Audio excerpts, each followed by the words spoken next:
इस बीच अब यह कंफर्म हो चुका है कि इस साल भी 9 मई को रशिया में विक्ट्री डे परेड निकलेगी। माना जा रहा था कि यूक्रेन से जारी युद्ध के बीच रूस शायद ऐसा ना करे, लेकिन विक्ट्री डे परेड के रिहर्सल की पहली झलक आ चुकी है। और इससे पहले कि आपको इस पावर प्ले की तस्वीरें दिखाएं, रूस के विक्ट्री डे के कुछ और बिंदुओं को समझना बहुत जरूरी है।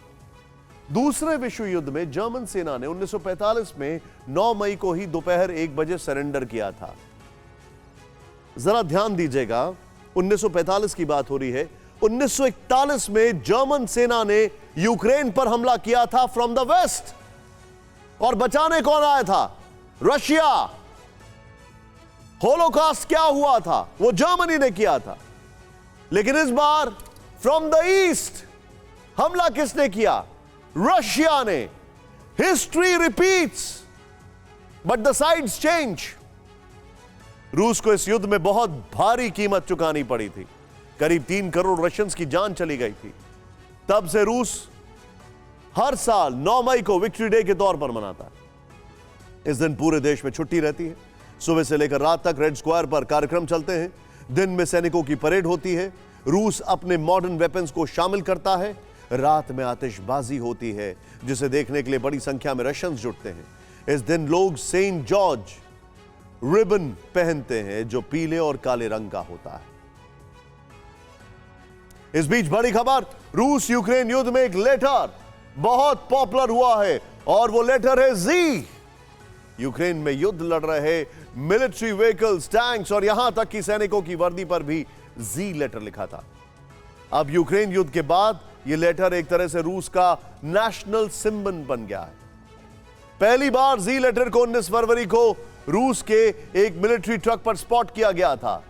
मैं आपको बताना चाहूंगा, जब रशिया ने चेचनिया पे हमला किया था, सीरिया पे हमला किया था, तो उन्होंने वहां पर कुछ और लेटर्स का इस्तेमाल किया था। इसके बाद से यह सिंबल एक मिस्ट्री बन गया है। जी के अर्थ को लेकर तमाम कयास लगाए जा रहे हैं। यूक्रेन में युद्ध के दौरान जी के बाद ओ के बाद एक्स के बाद ए और वी मार्क भी देखे गए हैं। शुरुआत में अनुमान लगाया गया था कि यह रूस की सेना को पहचानने के लिए लेटर दिया गया है। रशियन लैंग्वेज में जी नहीं होता, इसीलिए स्वास्तिक जैसा सिंबल भी माना गया। लेकिन रशियन डिफेंस मिनिस्ट्री ने जी को हर प्लेटफॉर्म पर प्रमोट किया, और यह लेटर रूसी शब्द जा का निकला, जिसका अंग्रेजी में मतलब होता है फॉर। रशिया में जा पोबेतु का मतलब होता है फॉर विक्ट्री, यानी जीत के लिए। इसी तरह वी सिंबल का अर्थ होता है पावर ऑफ ट्रुथ, यानी सच्चाई की ताकत। अब रूस में यह लेटर देशभक्ति जगाने का जरिया बन गए हैं। हर जगह जी फॉर्मेशन दिख रही है, और यहां तक कि यूक्रेन के रूस समर्थित इलाकों में महिलाओं का एक ग्रुप जी सिंबल के कपड़े पहनकर राष्ट्रभक्ति के गीत गा रहा है। जी, लेकिन जो जी ओवर पावर कर रहा है वो जी है ज़ेलेंस्की का। बहरहाल रूस से यह रिपोर्ट देखें। ये डांस ऑफ डिस्ट्रक्शन है, युद्ध की खुशी है, बैटलफील्ड से उठती बारूदी धुएं के बीच का जश्न है। नर्स के लिबास में ये लुहांस्क की वो बहू बेटियां हैं जिन्हें रूस की सेना के आने की खुशी है।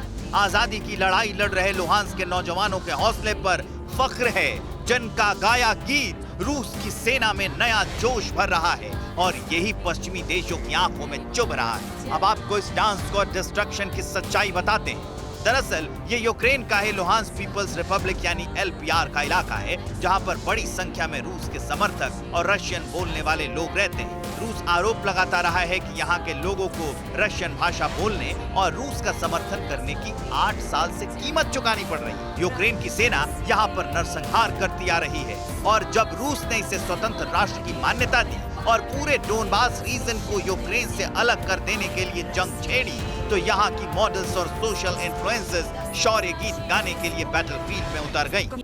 परवाह देश की, सोमवार से शुक्रवार रात 10 बजे TV9 भारतवर्ष पर।